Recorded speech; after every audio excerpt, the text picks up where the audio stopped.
Om Ajnanatimirandasya Jnananjana Shalakaya Chakshurunmilitam Dhena Tasmai Shri Gurave Namah. Thank you and welcome to ISKCON of Silicon Valley. Those of you who have braved it coming on the freeways, it's very dangerous to be out and about in the material world anywhere. But you've come here all the way. And those of you who have joined online, taking your hard-earned money to invest in electronic equipment so that you can stay connected to the transcendental vibration and have organized your life around this principle. So, by taking shelter of the holy names every day, we can make a progress in spiritual life, especially in the mood of surrender.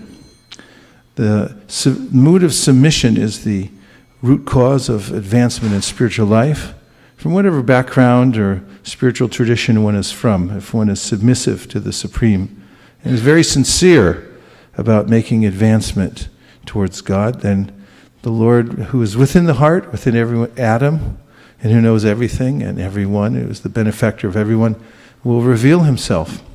In fact, in the Bhagavad Gita, Krishna says, Tesham satata yuktanam bhajatam priti purvakam dadami buddhi yogam tam yena mam upayanti te.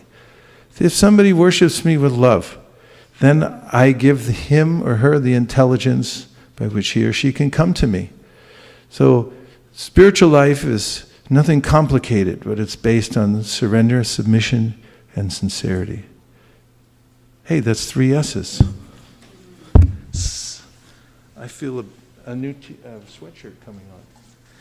Surrender, submission, and sincerity. And one of the ways that we can chant the holy names of God is loudly, like we just did. Of course, there are songs written by the great saints. And anyone who's anyone knows that by singing these songs, one will feel immediate connection to the spiritual plane.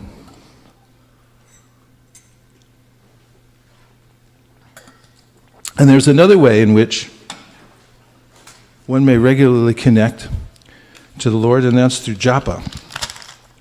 So here are a few tips on chanting japa every day in order to be successful. And these are suggestions given by the founder Acharya of International Society for Krishna Consciousness, His Divine Grace A.C. Bhaktivedanta Swami Prabhupada. This first is a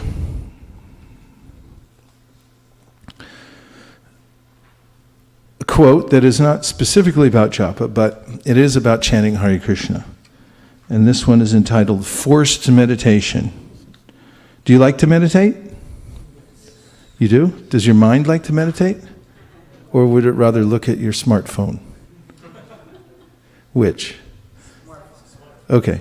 So in that case, anybody whose mind would rather look at the smartphone needs forced meditation. This is from a conversation in 1968, in October. If you can place yourself there, near His Divine Grace, as he's giving this instruction, and he says to you, the yoga system is approved, but nobody can follow the rules and regulations strictly. Neither there is suitable place for executing it. And everyone is always full of anxiety.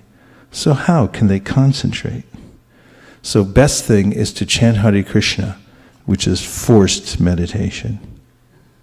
So if one utilizes one's tongue and ears and chants Hare Krishna, then the power of the holy name will help to overcome the restless mind.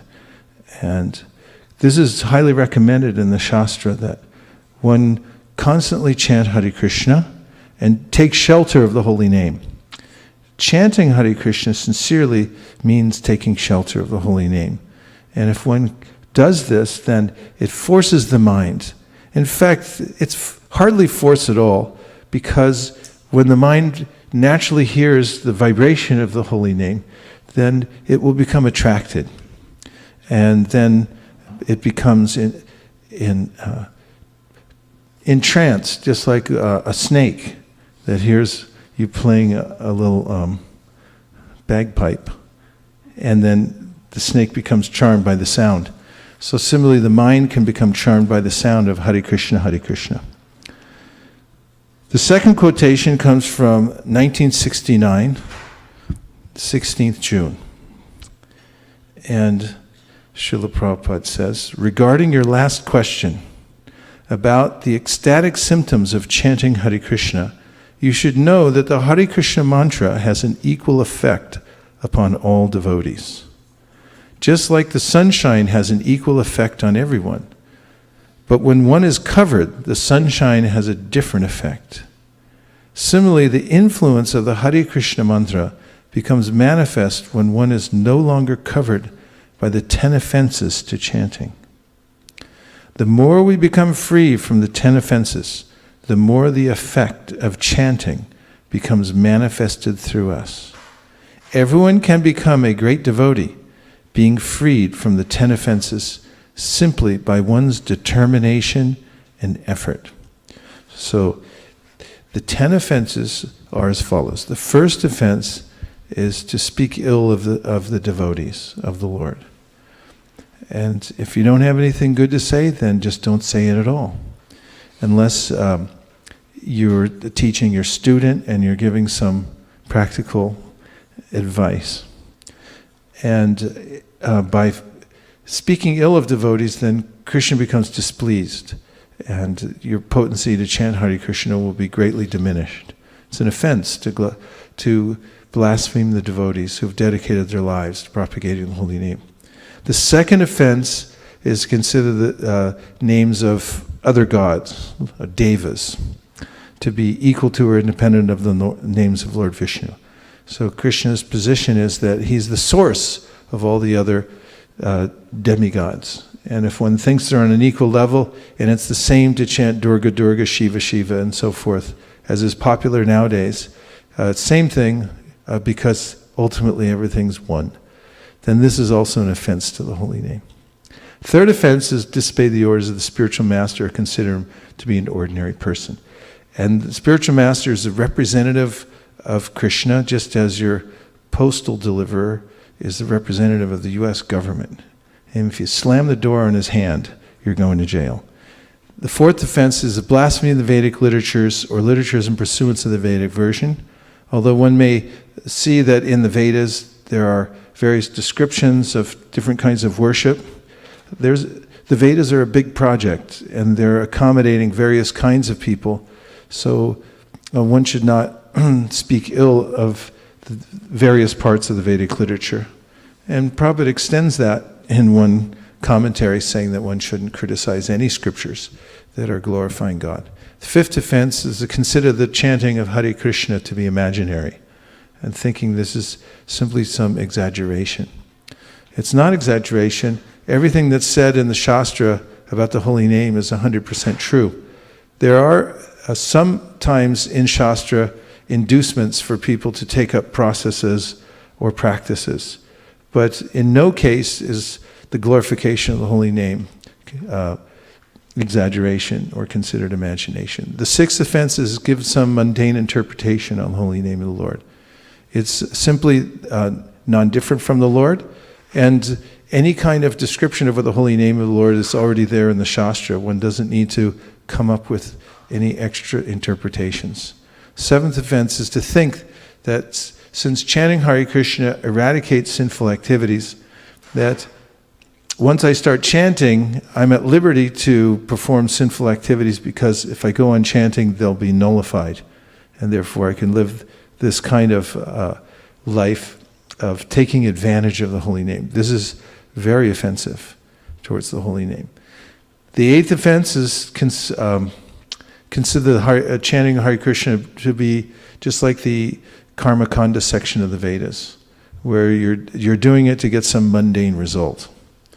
The ninth offense is to teach the holy name to people who are completely faithless. They don't believe in it. And if you go on trying to teach it to them in detail, then you'll make an offense. And the 10th offense is to not have complete faith in the chanting of Hare Krishna mantra, and to hold on to material attachments. And this is, in the process of surrender, one should incrementally accept things which are favorable, give up things which are unfavorable. One should consider oneself meek and humble. One should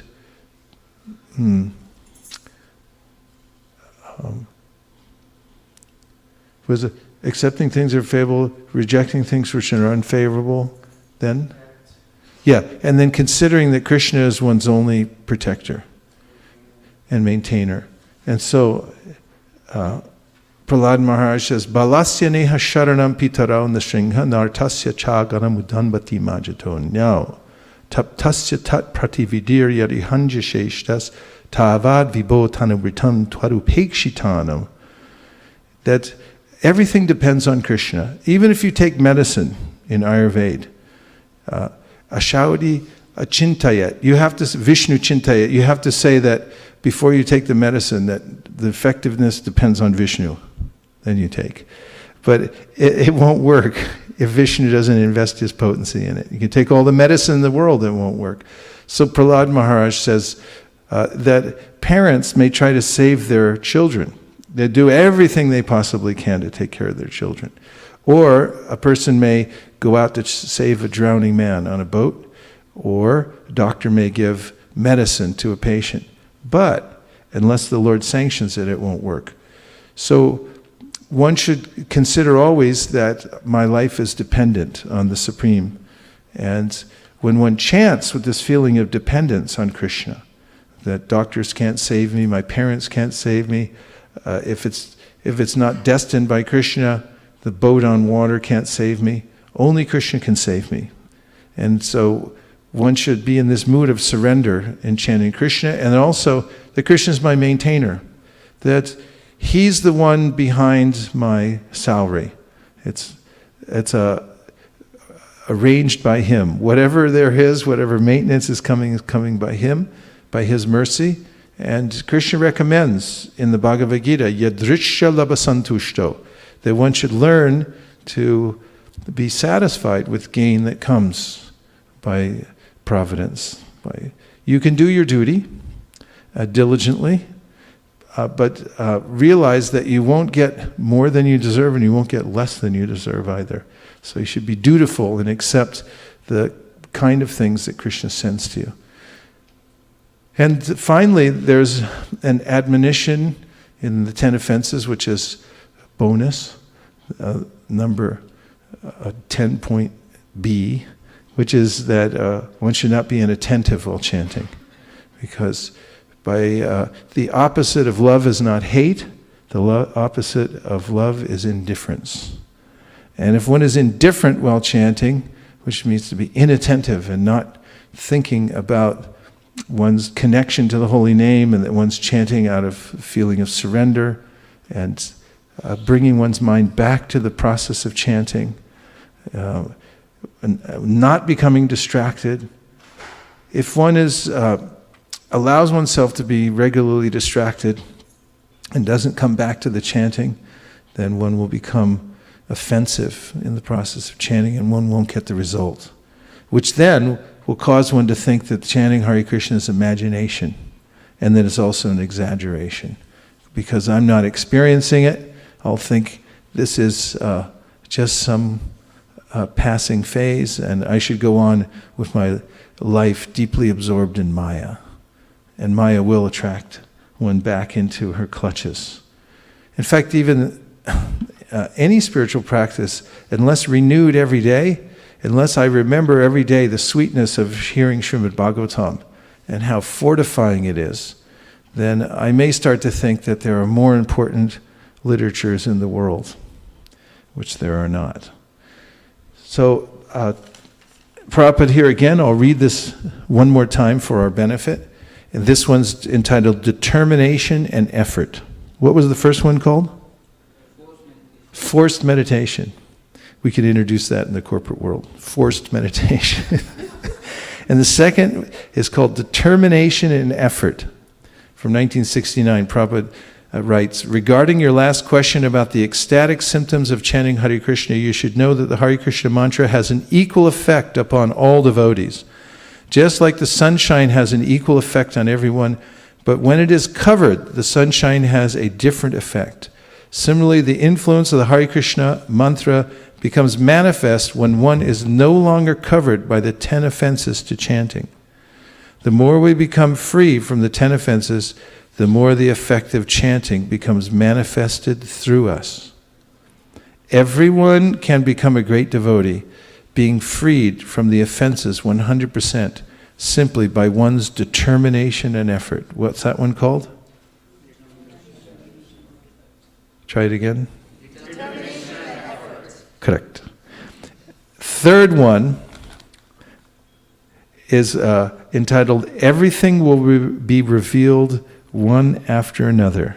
Please repeat. Everything will be revealed one after another. Everything will be revealed one after another. Everything will be revealed one after another.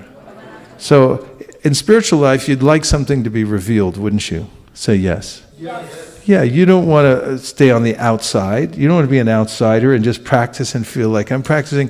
Everyone else is getting a taste. They're seeing something, but I'm not getting anything. And therefore, boo-hoo and woe is me. So we want things to be revealed one after another, don't we? Yes. Now you want me to read the paragraph, don't you? Yes. To see how it's revealed one after another. Here's how it works. 1970.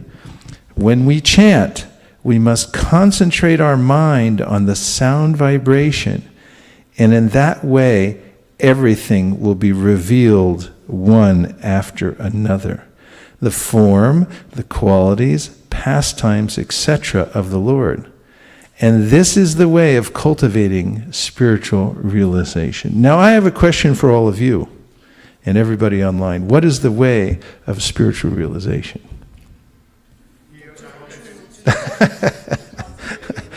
You're all locked and loaded and ready to go. Okay, pass the microphone. Let's hear what you got to say. Try to keep it in the context of this last paragraph. I'm going to ask you the question again. What is the way of cultivating spiritual realization according to this letter from 1970 written by His Divine Grace? Yes. Sudhir Madhava. To chant attentively, and then gradually everything will be revealed, and so we'll have spiritual realizations. Okay. Anybody else have anything to say about that last paragraph? Yes. When we chant, we should focus on the sound vibration. And slowly, when we put our attention, the pastimes, everything will be relieved. Can that be done? Can one focus on the sound vibration? How might one do that? What two qualities might one have to be able to focus on the sound vibration and there? Shraddha's fired up. She knows what it is. Go ahead. But she wants Mukhardavan to have all the glory. So go ahead. Determination and effort. Determination and effort. So it requires some determination and effort to what? Concentrate one's mind on the sound vibration. This is this key to all success in spiritual life, right here. And this is in the formula. I'm going to read it again. When we chant, we must concentrate our mind on the sound vibration, and in that way, everything will be revealed one after another. The form, the qualities, pastimes, etc. of the Lord. And this is the way of cultivating spiritual realization. Okay, now I have a quiz for you. When we chant, if we concentrate our mind on the sound vibration, some things will be revealed. True or false? Yes. Huh? True or false? Okay. Only a few things will be revealed. Does that help you, Sudhir Madhava? Okay, he should be a paralegal. Okay, so false. Everything will be revealed, but how does it come? How will it be revealed? One after another. One after another. And here are some of the things that are revealed. The form. So can you hear the form? Can you see the form from chanting Hare Krishna? Will you see the form of Shyamasundar? Prove it. Through Shastra.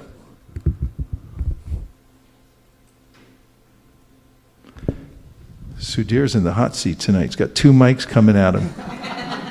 Okay, go ahead. अतः श्री कृष्ण नामादि न भवेत् ग्रहम् इंद्रिये सेवोन्मुखे जीवादो स्वयमेव स्फुरति यतः. So chanting of the holy names cannot be performed by our mundane senses, but starting with our tongue, if as a service to Shri Guru we chant, then Krishna's name, pastimes, form, everything will be revealed. Judges, you accept it? Yes. If you accept it, say Hare Krishna. Hare Krishna. Okay, anyone else? Prove that by just concentrating your mind on this vibration of the Hare Krishna mantra, that the form of the Lord will be revealed. That's very specific. Give me one more verse.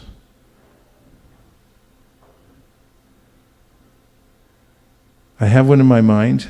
If you can do a mind meld. It's from the 5th chapter of the 1st canto of the Srimad Bhagavatam. Second to the last verse. It will be revealed to you also in just a minute. By sound vibration, it'll be revealed. That will be verse 33, I believe. So I believe there's 34 verses in the chapter. Oh my goodness. I meant to say, 1st canto, 5th chapter. 38th verse. 1:5:38. Everyone say. 1:5:38. 1:5:38. 1:5:38. 1:5:38. I'll say, please repeat. Iti murtyabidanena mantramurtyam amurtikam yajate yagya purusham sasamyak darshana puman. Synonyms: iti, thus; murti, representation; abhidhanena, in sound; mantramurtim, form representation of transcendental sound; amurtikam, the Lord who has no material form; yajite, worship; yagya, Vishnu; purusham, the personality of Godhead; sa, he alone; samyak, perfectly; darshana, one who has seen; puman, person. Translation: thus he is the actual seer who worships the form, in the form of transcendental sound representation, the Supreme Personality of Godhead Vishnu, who has no material form. Srila Prabhupada's purport: our present senses are all made of material elements, and therefore they are imperfect in realizing the transcendental form of Lord Vishnu. He is therefore worshipped by sound representation via the transcendental method of chanting. Anything which is beyond the scope of experience by our imperfect senses can be realized fully by the sound representation. A person transmitting sound from a far distant place can be factually experienced. If this is materially possible, why not spiritually? This experience is not a vague, impersonal experience. It is actually an experience of the transcendental personality of Godhead, who possesses the pure form of eternity, bliss, and knowledge. In the Amarakosh Sanskrit dictionary, the word murti carries import in twofold meanings, namely form and difficulty. Which are the twofold meanings? Therefore, amurtikam is explained by Acharya Sri Vishwanath Chakravarti Thakur as meaning without difficulty. The transcendental form of eternal bliss and knowledge can be experienced by our original spiritual senses, which can be revived by chanting of the holy mantras, or transcendental sound representations. Such sound should be received from the transparent agency of the bona fide spiritual master, and the chanting may be practiced by the direction of the spiritual master. That will gradually lead us nearer to the Lord. This method of worship is recommended in the Panchratrik system, which is both recognized and authorized. The Panchratrik system has the most authorized codes for transcendental devotional service. Without the help of such codes, one cannot approach the Lord, certainly not by dry philosophical speculation. The Pancharatric system is both practical and suitable for this age of quarrel. The Pancharatra is more important than the Vedanta for this modern age. See, I knew we belonged in Silicon Valley, because we're here coding. We get these transcendental codes and we're employing them in different ways, or we're worshiping them more appropriately, and we're also distributing them. We're just like other companies, only we argue that our codes are better than others. We think our codes are better than Google's codes, we would argue, because they bring an auspicious result. There's a lot of coding going on around here, isn't there? Yes. Say yes. Yes. And so this organization is also doing coding, and we're teaching it to everyone. And this verse proves that by having the correct transcendental codes, that one can see the form of the Lord. Iti murtyabhidanena mantra murtim amurtikam. Yachite yagya purusham sasamyag darshana puman. Darshana pumans means you can have the complete darshan, the complete vision of the Lord. How? By the sound representation. And that's amurtikam. Amurti means form, and it means difficulty.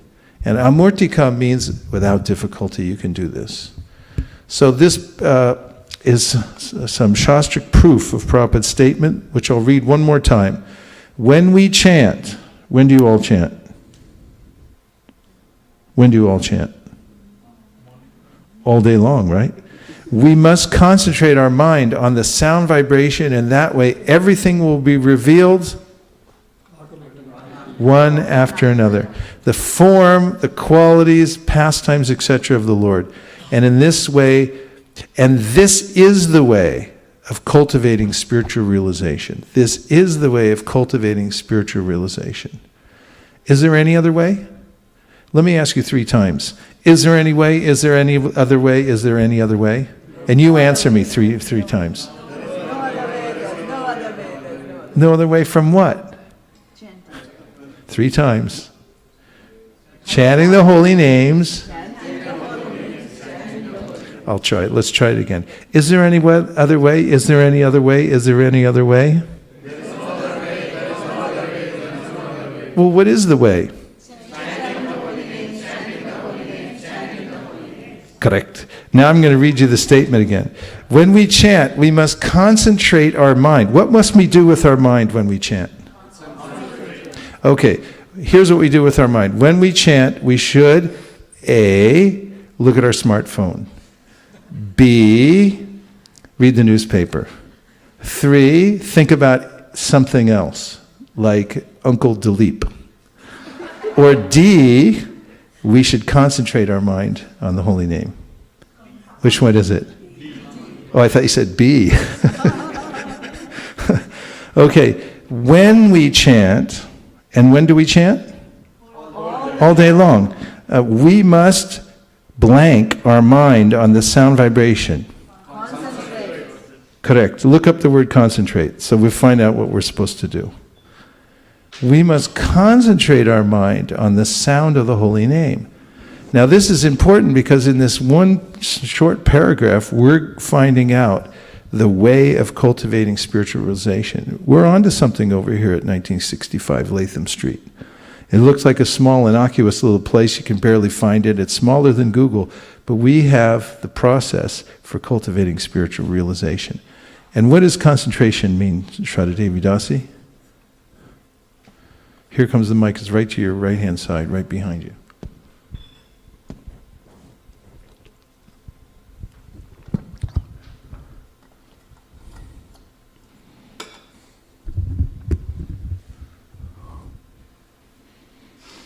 The pause is just for dramatic effect.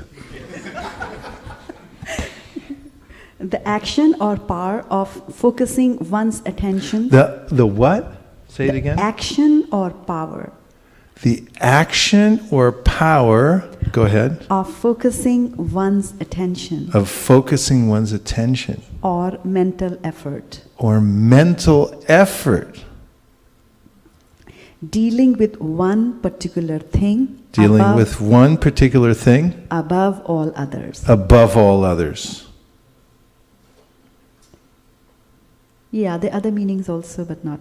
Okay, and where does the word come from? It doesn't give the You'll have to look up concentrate. concentrate. Yeah, that's what I'm doing.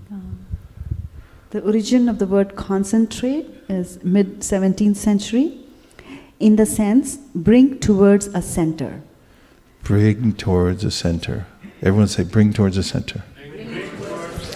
And what language is it from? It's a Latinized form of concentre, or from French concentrer, which means to concentrate. It, sense one of the verb dates from the early 20th century. Please read the meaning again, because it was very helpful. Don't you all think? Okay, here's what it means to concentrate. And I'm going to read the sentence again so we know what we're looking at. When we chant, we must concentrate our mind on the sound vibration, and in that way everything will be revealed one after another. Concentration means the action or power of focusing one's attention or mental effort. Dealing with one particular thing above all others. One more time. The action or power of focusing one's attention or mental effort. Dealing with one particular thing above all others. So that was the meaning of concentration. One more time. Okay. The action or power of The action or power of focusing one's attention or mental effort. Dealing with one particular thing above all others. I really like that. Dealing with one thing above all others. So Bhaktivinoda Thakur says, Nam bina kichu nahi ko oro. Choda bhuvana maje. There's nothing else to be had in the 14 worlds but the holy name. It means you put it above all others. There's nothing else. And one gives mental effort in order to keep one's mind focused. And it's a practice. You have to develop the power of focus. It requires some power to do that. It's a kind of a muscle. Okay, thank you. Now the last one, Prabhupada writes in 1972. It's a letter. And it's to Mohanananda. February 27th, 1972. Where were all of you in February 27th, 1972? Shraddha was at school. Where were you, Sri Antariksha? How do you know you weren't born? You were born somewhere else. The best remedy, here it is, the best remedy, look up remedy. The best remedy is to sit down very tightly and chant Hare Krishna very loudly and hear for a long time until he feels himself one-minded and fixed on Krishna's lotus feet.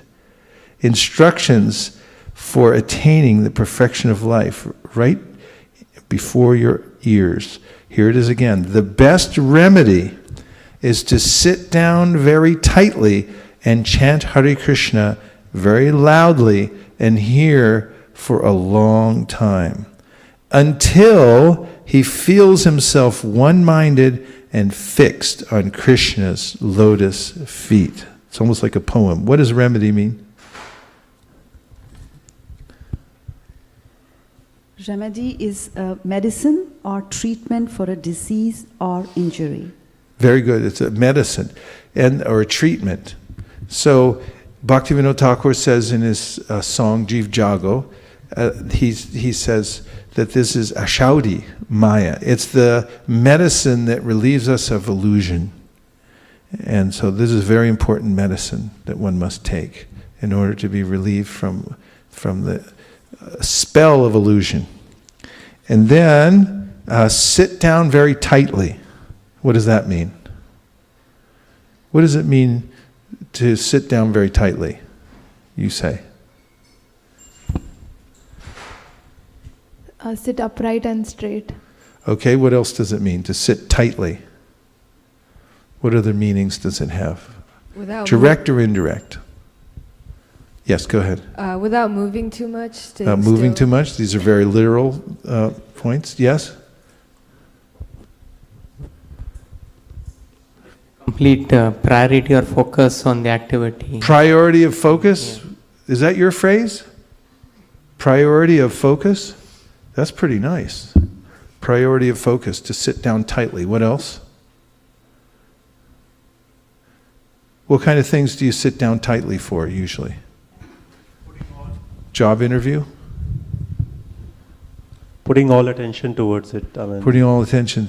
Okay, so one has to sit down very tightly and chant Hare Krishna very loudly. So we have the two words here, tightly and loudly, with varies before them. Very tightly and very loudly. This is the remedy. So the remedy is to sit down very tightly and chant very loudly. Right? Okay, then he goes on. And here, for a long time. Here for a long time. So someone tell me some of the elements in this instruction. Okay, use the mic. Sit tightly. Very tightly. Very tightly. And what else? Chanting very loudly. Go ahead. Chanting very loudly. You should sit very tightly and chant very loudly. And then what's the third one? Here for a long time. And here for a long time. Yes. Sit very tightly, chant very loudly, and here for a long time. Now, what will happen when you do that? How long should you chant for? Until. It said there's an until. After a long time, there's a comma, and then there's an until. So you have to wait for this click to happen in your meditation, right? When that little click comes in your head. Are you ready for it? Until he feels himself one-minded. So how long do you sit tightly, chant loudly, and what's a long time? Until you feel yourself what? One-minded. Have you ever felt one-minded? Never. What do you think Prabhupada's meaning? What is his meaning here? And can you give some personal realization or Shastra? And let's pass the microphone back to Satyadev Prabhu. If you want to talk about this, or you can jump in at another time. But I'd be interested to hear if you can give us some direction on what it means to be one-minded. It means the mind is focused on one thing, which is the sound vibration of the Hare Krishna mantra, or the mind, when the mind is focused on one thing, then that means there's no thoughts about the past or the future. There's just the awareness of what's ever occurring right now, which if you're chanting is the sound of the Hare Krishna mantra. Thank you. That was simple and straightforward.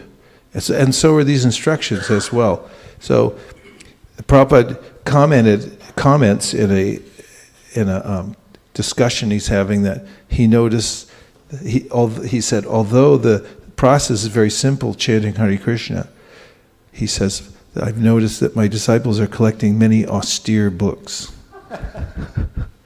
There's one simple process through which one can make advancement. Obviously, we have nothing against books.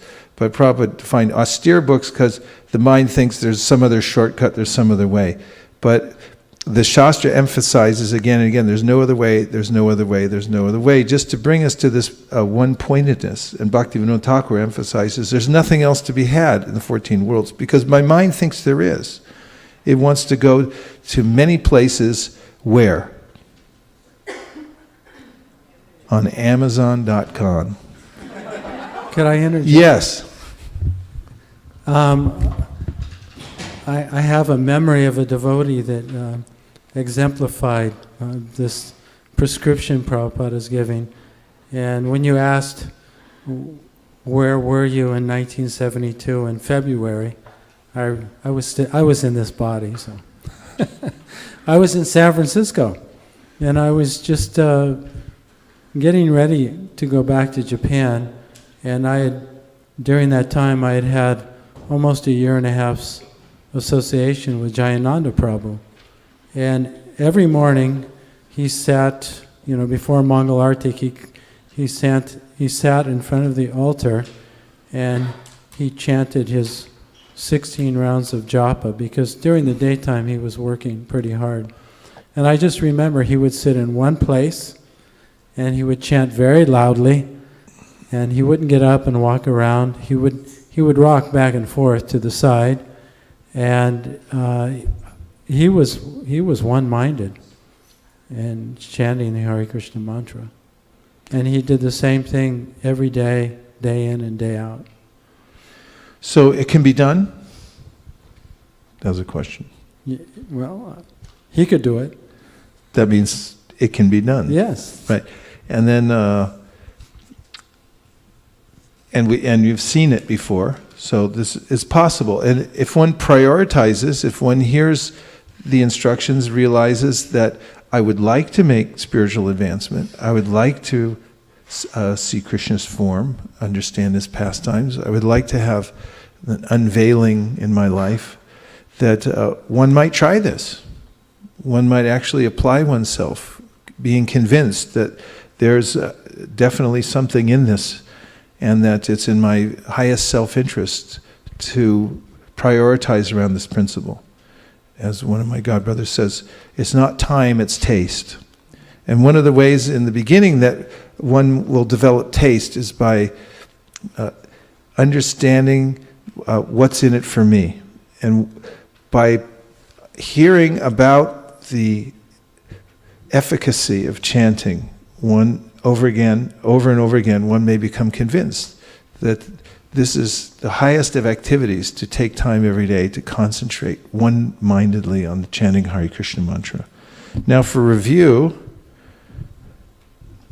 and of course, there's a note I see at the bottom of the page, which I'm going to read to you, because the holy name is known to be ever fresh. Because Krishna is ever fresh, and he's non-different from his name, so his name is ever fresh. Have you ever heard that?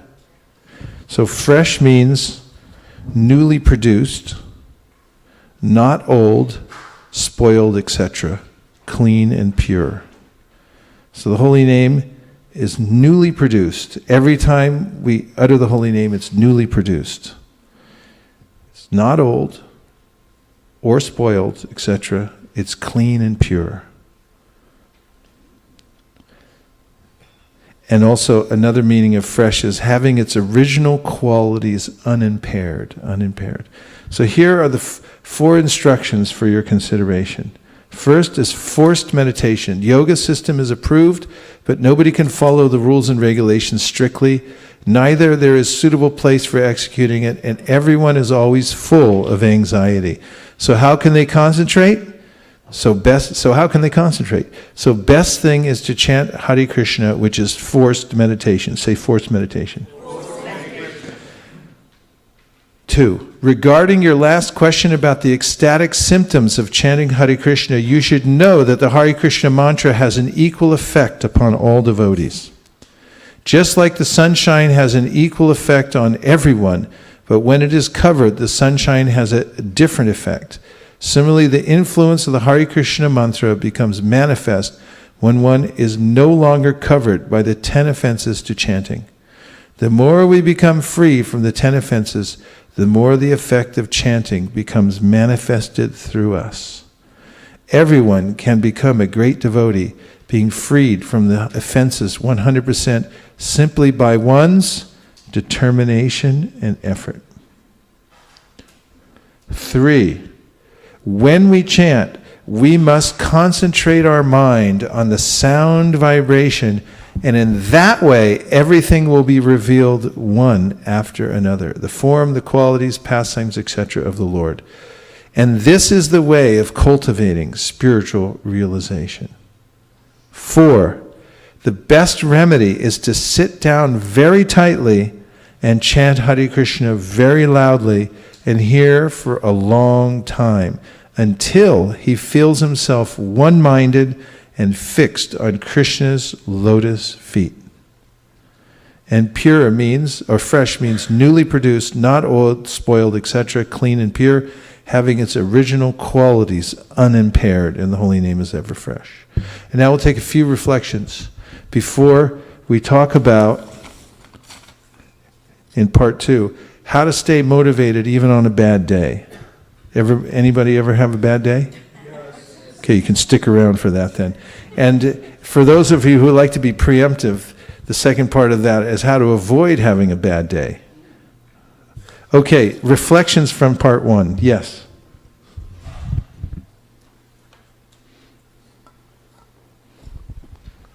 This one is from Vishaka Leela Mataji, and she's submitting a verse as evidence to support what you have said. She's not here. Oh, well, thank you. She is here now, so go ahead. Do you want to read? Vishaka, you want to go ahead? She's there, but I was just reading this morning the Srimad Bhagavatam verse 3.27.21, which states one can get liberation by discharging devotional service and thereby hearing for a long time about the Lord or from the Lord. And in the purport, Srila Prabhupada emphasizes that this serious devotional service can develop by hearing for long periods of time. Now tell me which one of these 4 points does that one go with? Fourth part, and tell me the verse she just quoted, the number. All you coders out there. 3:27:21. Say 3:27:21. It goes with point number 4. Okay, what else? You have to hear for a long time. So organize your life around the principle of hearing for a long time. What's a long time? Until your mind becomes one-pointed. Yes. Or you become one-minded. Yes. So it means you really have to hang in there. In the beginning, when you're hearing or when you're chanting, your mind may wander. It will wander. However, one has to continue the process until one can feel one-minded and have that experience. It's very important. Therefore, Bhaktivinoda Thakur says that Jivana hoy lo shesh nabhajile hrishikesh. He said you're a living entity and you have a tenuous existence, just like a little drop of water on a lotus. It can slide off at any time. He said, but you really haven't worshipped the Lord fully yet. So he said, Bhakti Vinod Upadesh. Here's my advice, he says. Ek bar nam arashe matore. He said, one time try to experience this intoxication that you can get from the holy name. This deep concentration on the name where you feel something. He said, try for that. You should go for that. Someone was up next. Yes. Vaisesika. Hare Krishna. It's so easy to know that only by concentration on the sound, when you're chanting loudly, everything will be revealed one by one. So nothing to worry that something is not coming. Just sit, listen. And no need to go anywhere else. Yeah. No need for the mind to search for imagine something for an angle. Just listen carefully. Concentrate on the sound of the holy name, and everything will be revealed. One could try that, right? It's possible. You could try it. Okay, what else? Yes. 1, 2.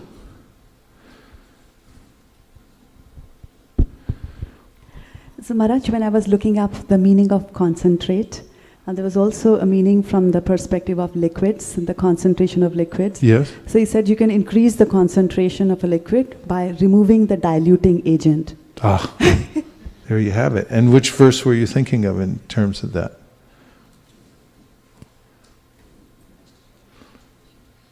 Nashtu prayeshu abhadreshu nityam bhagavata sevaya bhagavati uttama shloke bhaktir bhavati nashtiki.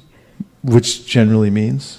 which generally means that, if you're listening to the Krishna Katha, then all the impurities in your heart will gradually get removed. So those are the diluting agents that we are talking about. Judges, if you accept it, say Hare Krishna. Hare Krishna. It sounds like they barely accepted it. Okay, what other points do you have? Nice, that was very good. Hare Krishna, Prabhu. Can I ask a question? Oh, yes, Govindacharan.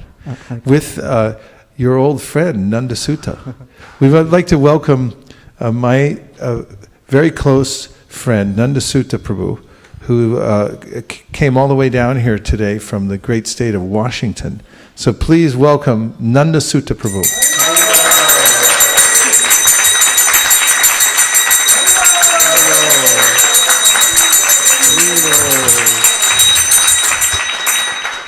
I think the devotees here like you. Okay, Govindacharan Prabhu. Prabhu, regarding the point on concentration, it's a question. We also hear that we should chant in a prayerful mode. So one question I'm having difficulty is, how do you pray and concentrate? It seems easy to try to do one of the two. But because when you pray, let's say if somebody is not well, or you want to pray for welfare of devotees, or to distribute more books, those words have to be meant. So when you do that, the ability to concentrate on the mantra goes away. It's a little different. Well, actually, you said chant in a prayerful mood. And having a prayerful mood is different from composing prayers while you're chanting or thinking of various prayers in your head. You can say some prayers before you chant, like articulate some prayers before you start chanting. For instance, there are many prayers in the Shastra through which that glorify the holy name, and you might say those in order to prepare your mind. And prayerful mood is exhibited by Gajendra when he was calling out to the Lord. He had this feeling of complete desperation, that he needed help, and he was calling out in that way. And the mood of feeling helpless or fully dependent on the Lord, that isn't an artificial mood to have, because we are fully dependent. And he is our maintainer. And if one can realize one's existential condition, and while chanting, because Hare Krishna is a prayer, it's written in a vocative form, which means it's a prayer. And if you're saying it, the tone of your voice, the pitch is very important. The way you say something is always important. So the quality of chanting depends on this prayerful mood. And the tone is something we always notice. Has anybody ever told you, a spouse or a parent or a friend or something, when you said something, and they might have said, "I don't like your tone"? Yeah? Yeah, you might say the right words, but you'll have the wrong tone. Like, Hare Krishna,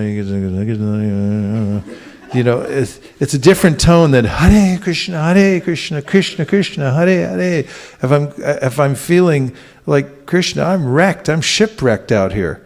I'm lost. I always remember that Malaysian Airlines flight that went down and they got lost. I felt disoriented when I heard that story, because those people just went off the map. They were never heard from again, because the transponder in the black box stopped working and nobody could find them. And I was confounded by that story, thinking, when are they going to find them? And then I was chanting one day and I was thinking, when's anybody going to find me if I don't turn my transponder on? And the transponder really is our mood in which we're chanting. We're chanting in such a way that I need help. Please engage me in your service. I don't want to be serving mine. Kama dinam katina katida palita durnideshas tesham jatamayin akarana natrapa no pashanti utsri jaitanata yarupate samprata labdapudis tamayata sharanamabayam mam niyungshva madasye.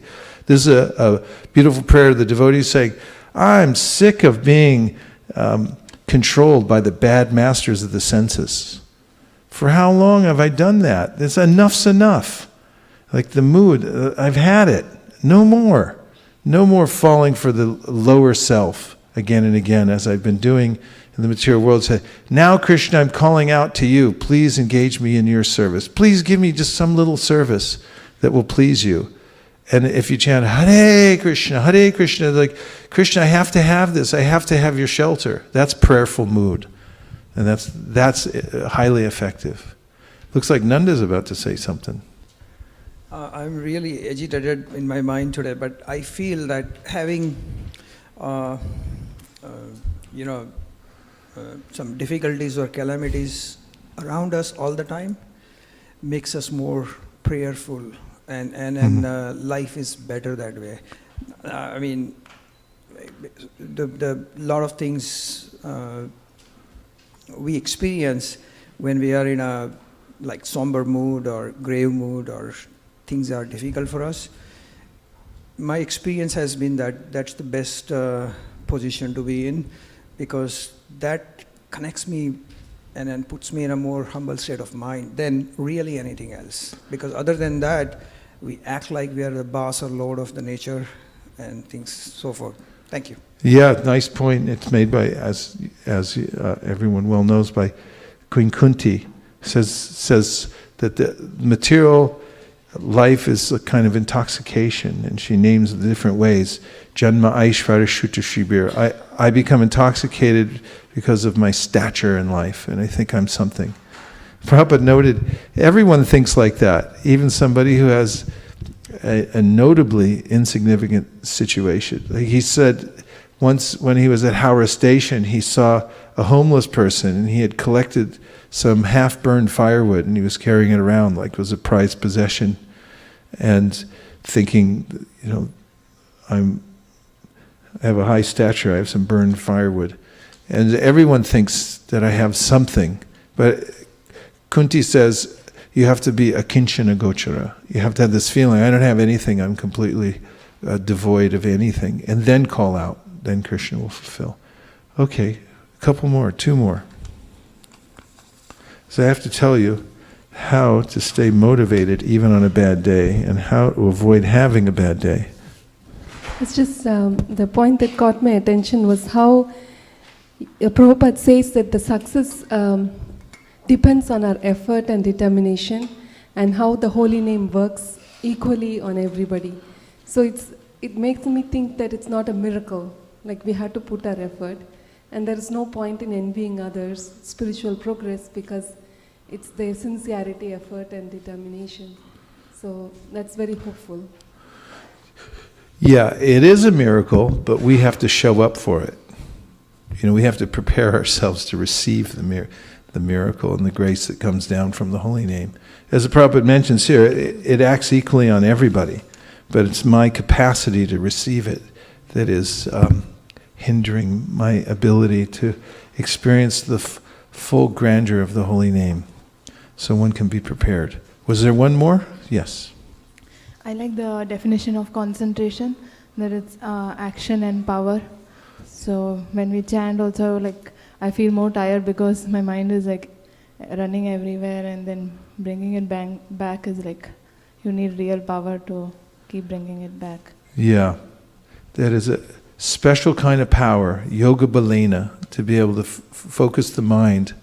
And this is actually the sign that one is advancing in spiritual life. According to Jiva Goswami, there is no other sign other than one's power to continue hearing.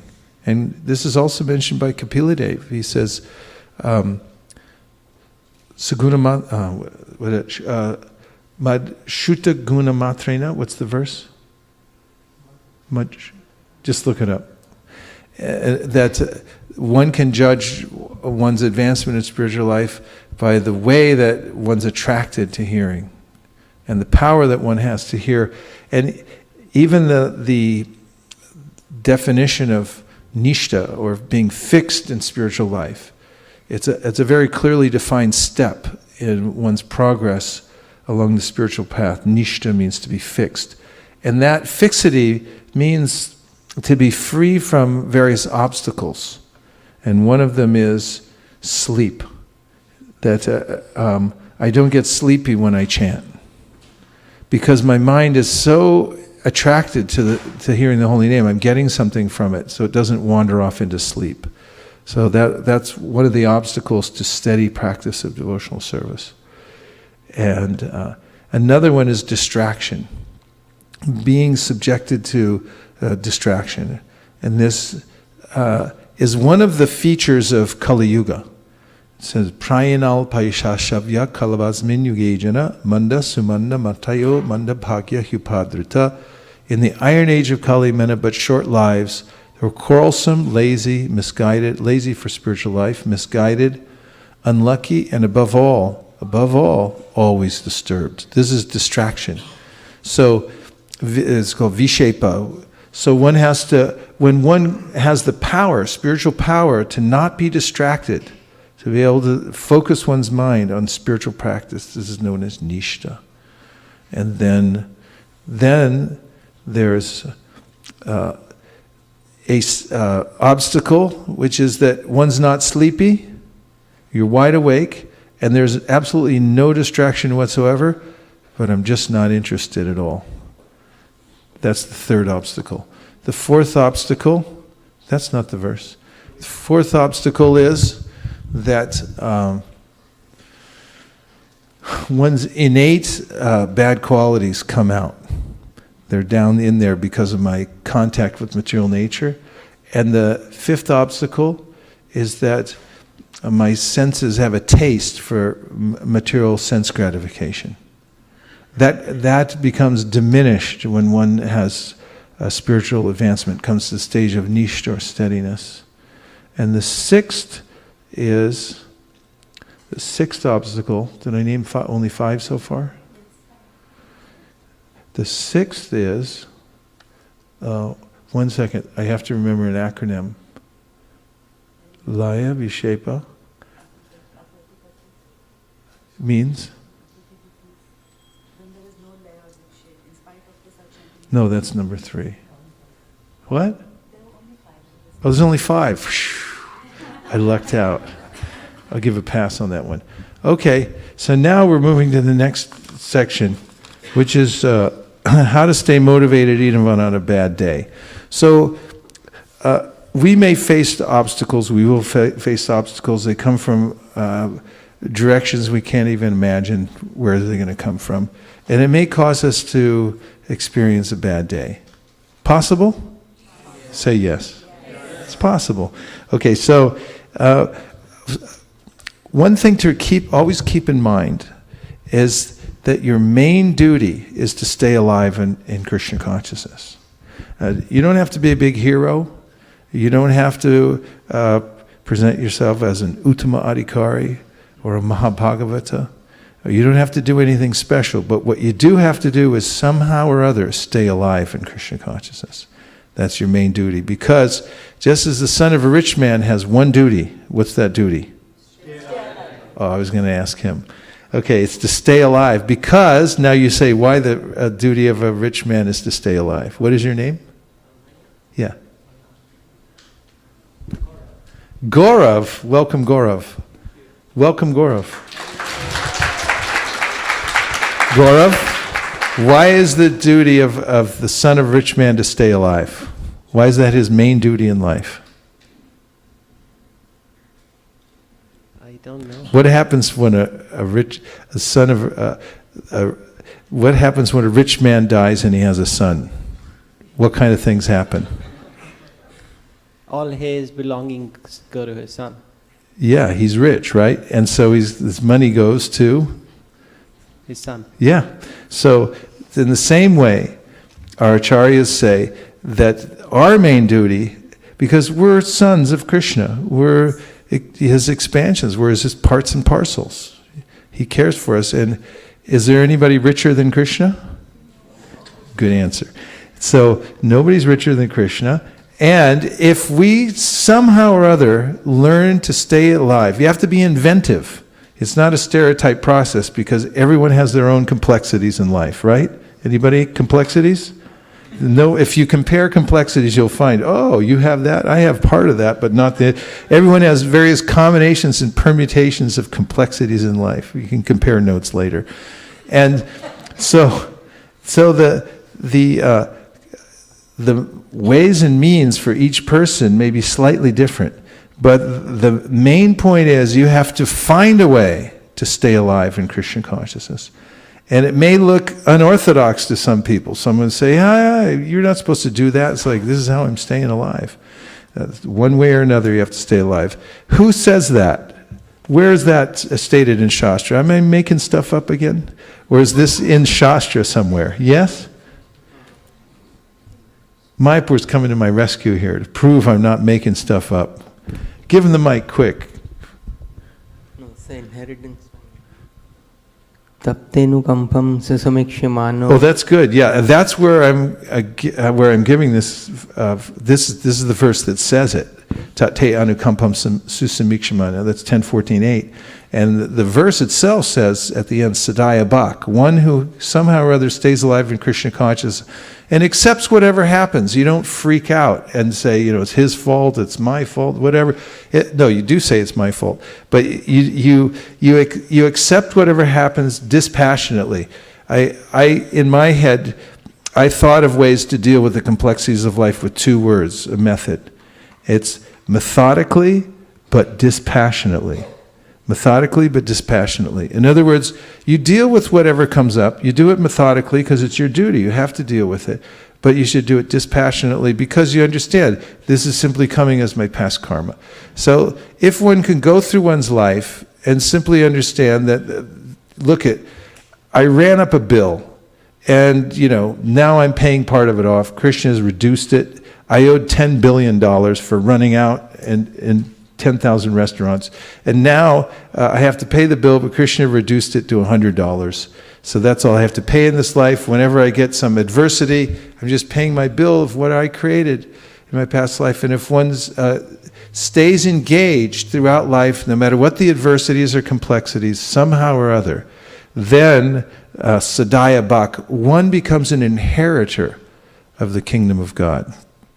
And that's why Sridhar Swami, commenting on this verse, says one should stay alive somehow or other in Krishna consciousness. And what I was looking for was a statement from Rupa Goswami. Says, Yena tena prakarena mana Krishna niveshayat. The general translation that Prabhupada gives is, never mind the rules and regulations. Just fix your mind on Krishna. As soon as you become Krishna conscious, the regulative principles will become your servants. So the point is, yena tena, one way or another. However you can do it, keep fixed on Krishna. For instance, there's 5 very powerful processes of devotional service. One of them is hearing Srimad Bhagavatam. Could you figure out a way to stay close to hearing the Bhagavatam? Would it be possible to do that? 3 people said yes. Okay, let's interview only those 3 people. Everyone else cover your ears and eyes. No. Okay, is it possible to say, but how would you do it practically to stay close to the Bhagavatam? Give me some very practical advice and detailed, yes? Pre-Kishoris come alive upon hearing this?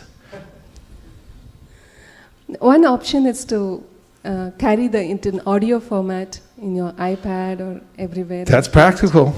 Is it available?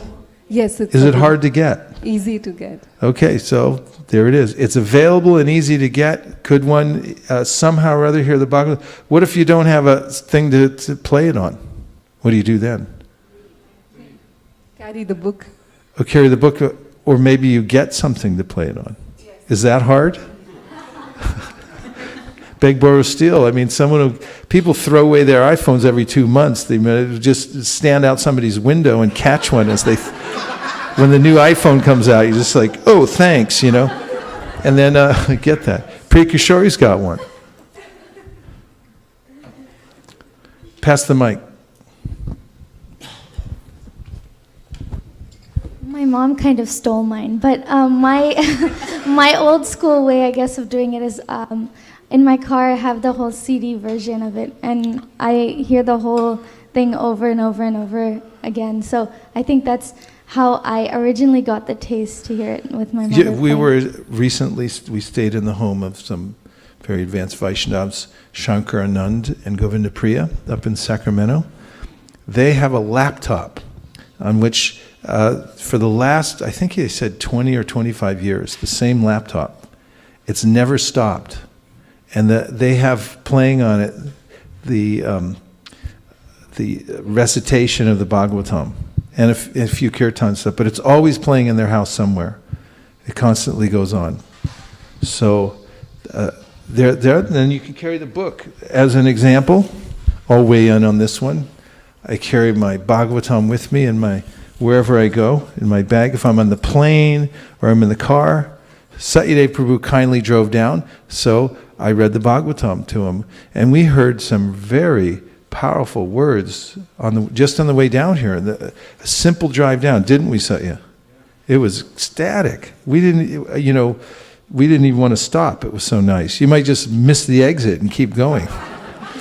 So it's possible to keep close to the Bhagavatam. And then there's chanting Hare Krishna. That's another thing. Can you stay close to chanting Hare Krishna? Is that possible? Yeah. You can organize your life so that you chant Hare Krishna. Then there's association with devotees. Make choices so that you can be closer to devotees, because by sadhu sangha you make advancement. And then there's visiting holy places. Oh, we have I was just going to say that my sister, she got something from Vrindavan, like a 50 rupee thing, and she has just plugged into the wall, and it chants the Prabhupada chanting all day long. Yeah, you can do that. And organize your environment so that you can have the vibration coming in. I personally like to spend a little more than 50 rupees because the little boxes are like, but whatever way you have to do it, stay close. So,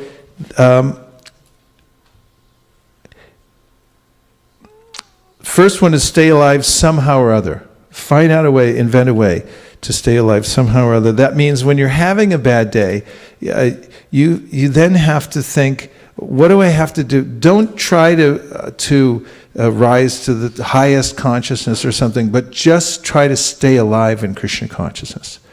And if you just do that one thing, think, what do I have to do to stay alive in my Krishna consciousness? Then that bad day will become an auspicious day. And the second one is to read the Bhagavatam 1.5.14, 1.5.14, and other such wisdom. So if you read this when you're having a bad day, you'll realize why you're having a bad day, and then you'll turn yourself around. And what does it say, 1.5.14? Let's see the translation. Whatever you desire to describe that is separate in vision from the Lord simply reacts with different forms, names, and results to agitate the mind as the wind agitates a boat which has no resting place. I might wonder, why is my mind so agitated? That's why I'm having a bad day. And you'll think, I'm describing and hearing things that are separate in vision from the Lord, so I need some resort, I need some place to go, some solace to hear the transcendental vibration. And if you remember this wisdom, the wisdom in this verse, and there are many others, you can pick them out and make sure you're able to take shelter of them. I have a verse from the 3rd canto, Mukharvind, what's the verse number? Maharaj Prithu, after the horses were stolen. And he said that, and he says, Brahma says to Maharaj Prithu that don't try to fix what's providential because you'll be plunged into deeper and deeper anxiety. That's a verse I keep for really bad days. And when I have anyone here ever have a really bad day? 3 or 4 people. 5, 6, 7, 8, 9, 10. Okay, so some of us have had a really bad day. Here's a verse and a purport. You got it? 4:19:34. Everyone say. 4:19:34. Is that correct? Okay, I'm going to read this and then we'll read the purport together. This is a verse you can have tattooed on your arm if you like. No, don't do that. But put it on a card. Put it on your car. Put it somewhere. Keep it. And this is medicine you can pull out when you're having a bad day. Now, actually, this is for a really bad day. Are you ready? Anybody having a really bad day?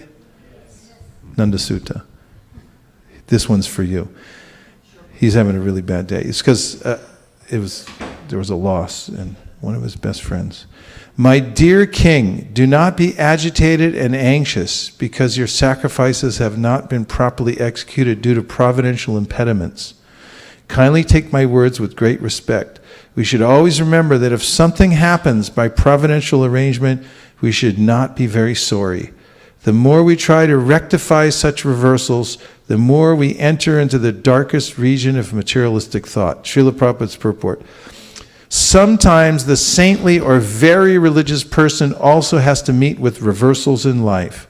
Such incidents should be taken as providential. Although there may be sufficient cause for being unhappy, one should avoid counteracting such reversals. For the more we become implicated in rectifying such reversals, the more we enter into the darkest regions of material anxiety. Lord Krishna has also advised us in this connection, we should tolerate things instead of becoming agitated. So this is a verse you can keep on the ready when you have some reversal of fortune at any time. And this will help bring you out of your bad day. Next is, when you're having a bad day, remember what you've done already in this life. Because there's a tendency when you're very progressive in your life, very progressive spiritual people like all of you, to always be forward-looking. And I'm always looking to what I have to do next and what I haven't achieved yet. Possible? Yeah. But at some point, we have to remind ourselves of what we've done already. For instance, there's a verse that Gita-priya knows from the Sri Upanishad, in which the person praying is saying to the Lord, please remember all I've done for you. Where's some of the other kids? Well, hardly a kid, but go ahead and tell us the verse. Verse number 17 from the Sri Upanishad.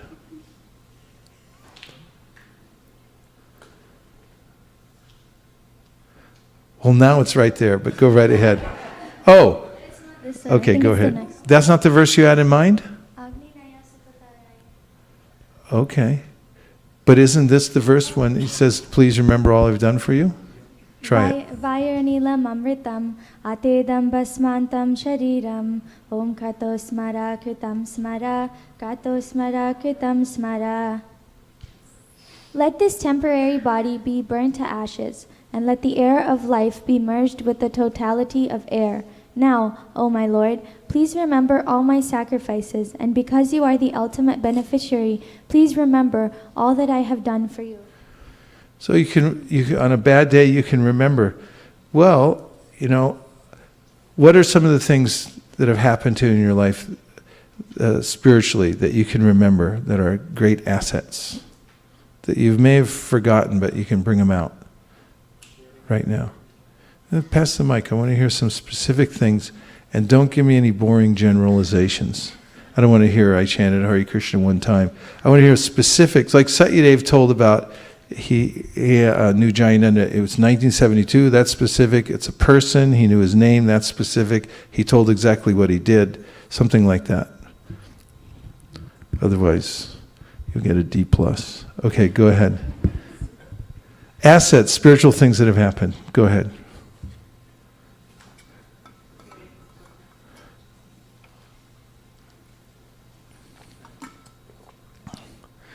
Are we down to one mic now? Or are there several more out there somewhere? 2, 3, okay, go ahead.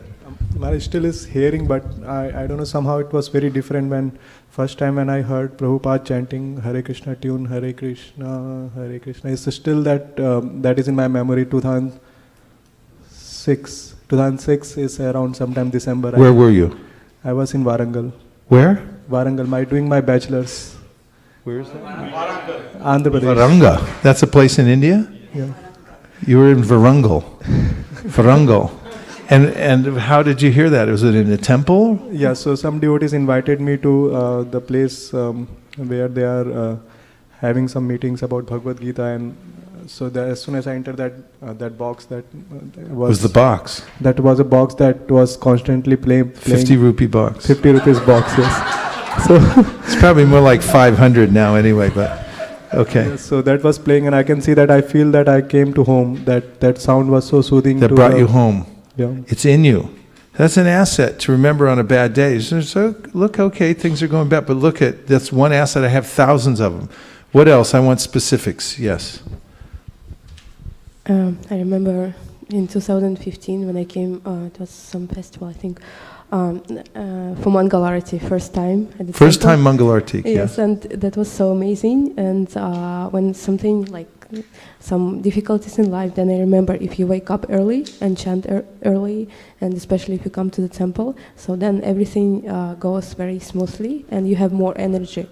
That's from This is a great asset that you have because you remember the formula for actually being happy in life. Get up early, chant Hare Krishna, worship Tulsi Devi, see the deities, and then you're set, right? Okay, 3 more. Okay, 1, 2, 3, 4. Go ahead, 1, 2, 3, 4. The opportunity to do corporate preaching with you, and that I feel is a great. I would say, as I say in Japanese, kochira koso. Same back to you. It's so sweet. We have such a great time driving back and forth together and being in the. Go ahead. So that's a great asset, which is so inspirational, and that I can,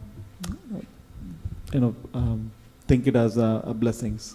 And Thanks for bringing that up. Just by you bringing it up, I felt lifted to remember that I have that in my life. I can forget easily and just think, my life, there's so many complications and combinations and permutations of complications. Everything looks bleak, and then you can remember, I have a friend in Krishna consciousness. I have a program that I get to go to and remember what it's like, and that's one amongst many things assets that we have.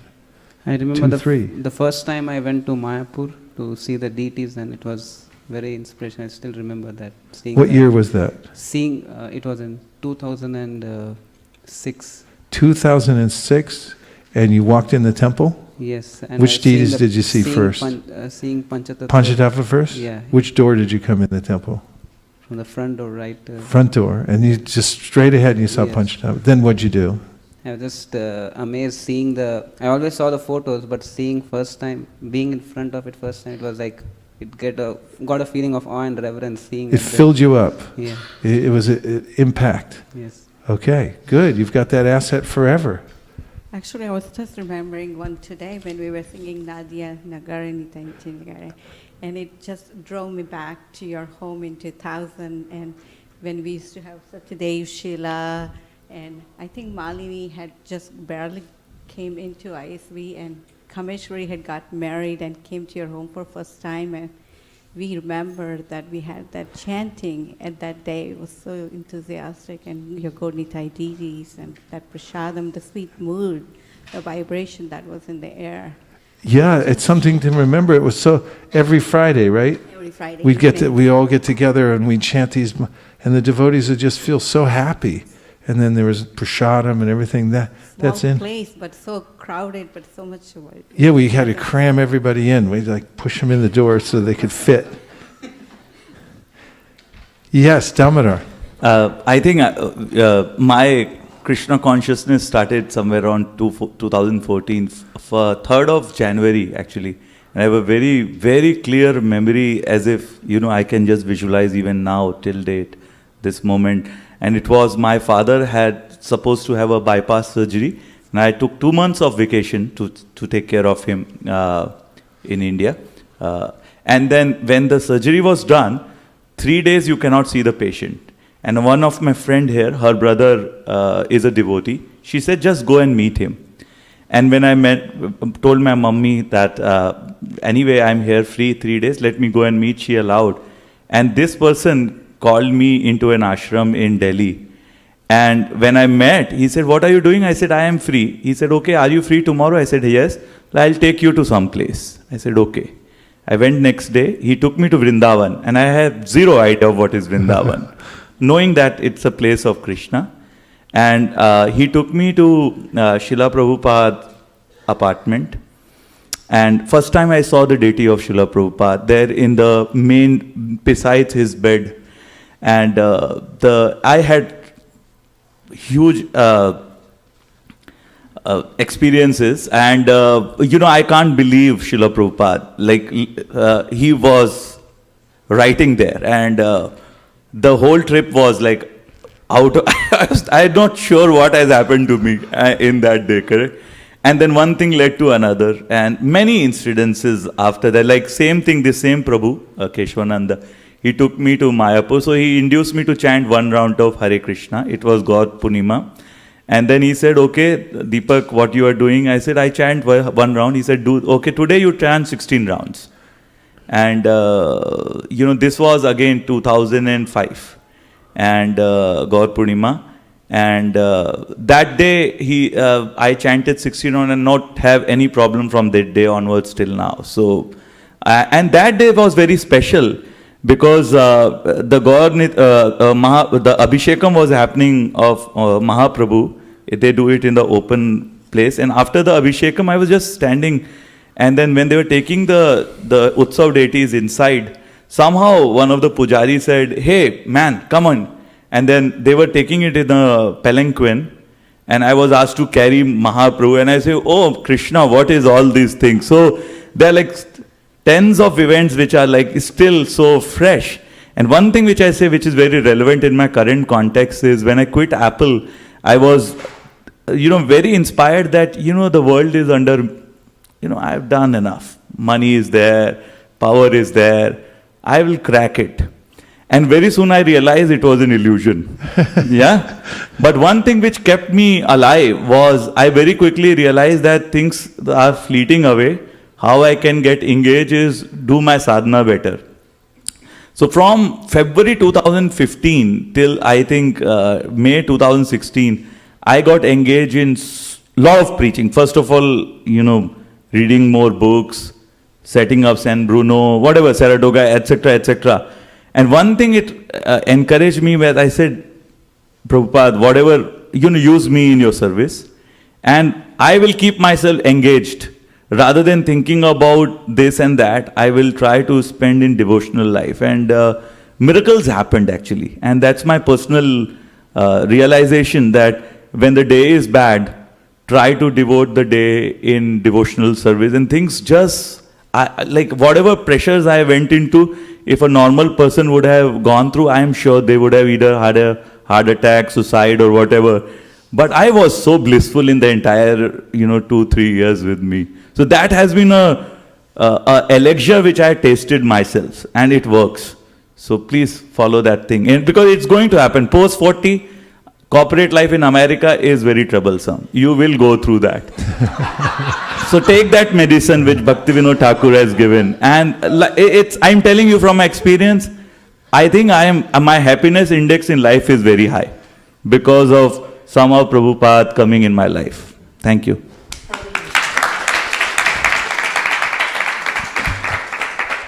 So celebrate things you've done so far when you're having a bad day. Think back and think, I have these assets, no matter what else happens. And how to avoid having a bad day in the first place. I'm going to go through the list quickly and we can discuss it another time. But you should keep your bad day emergency list nearby. The ones I just mentioned. Keep it, if you need it, pull it out in case of emergency. Also, build a support team so that you always know that you have support around you from those who have the wherewithal to give you mentorship. Start your day with a small success, spiritual success. Because if you start in that way, then it'll build momentum so that you'll be able to stay in the spiritual flow. Always plan your day ahead of time. Don't leave it to chance, whatever your mind decides to do. Satisfy the senses of the Lord. Whenever you're thinking, I'm morose, I'm unhappy, I'm unfortunate, then think, how can I satisfy Krishna's senses? And by satisfying Krishna's senses, then you'll naturally feel satisfied because we're part and parcel of Krishna. And finally, whenever you're whenever you have the opportunity, describe the glories of the Lord. This was the prescription that Narada Muni gave to Narada in order to rise above moroseness. He said, you have to directly describe the glories of the Lord. So these are all practical, and they're from the Shastra, and you can utilize them to stay above the fray of the material world. Gaur Premanande Haribo. Nachari Armarman, Nachari Armarman, Nachari Armarman, Nachari Armarman, hey, Nachari Armarman, Nachari Armarman, Nachari Armarman, Nachari Armarman.